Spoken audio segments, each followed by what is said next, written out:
అమ్మబోతే అడవి కొనబోతే కొరివి చందంగా తయారైంది ప్రస్తుతం. ఇక్కడ రేవంత్ పరిస్థితి అట్లాంటి ఫార్ములాని.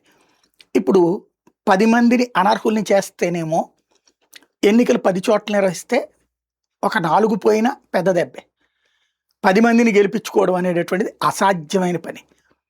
అలాగని వాళ్ళకి అనర్హత వేటు తీసేయించాలా స్పీకర్‌తో. ఇప్పుడున్న దాని ప్రకారం అయితే 10 మందిలో 7, 8 మంది దాకా కూడా వాళ్ళందరి చేత వీళ్ళు స్టేట్మెంట్లు ఇప్పించారంటే, మేము బీఆర్ఎస్ మమ్మల్ని తప్పుగా అర్థం చేసుకుంది, మేము ప్రజాస్వామ్యం కాంక్షిస్తాము, దాని ప్రకారం సీఎంను కలిసాము, మా నియోజకవర్గాల అభివృద్ధి కోసం కలిసాము, ఆ సందర్భంలో వాళ్ళు అపార్థం చేసుకున్నారు తప్పించి మేము బీఆర్ఎస్లోనే ఉన్నాం అన్నటువంటి స్టేట్మెంట్లని నమోదు చేయించారు.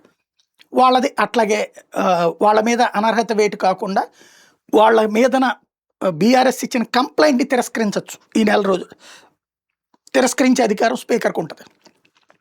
ఆ దానం నాగేందర్ది, కడియం శ్రీహరి వీళ్ళ దాంట్లో మాత్రం తప్పని పరిస్థితి ఉంది. ఓ 2-3 దాంట్లో అది ఎన్నికలకి ఇప్పుడు అనర్హత వేటు వెయ్యాలి. ఇంకా సుప్రీంకోర్టుకి మించి లేదు. మరి ఇప్పుడు ఏం చేస్తారో చూడాలి.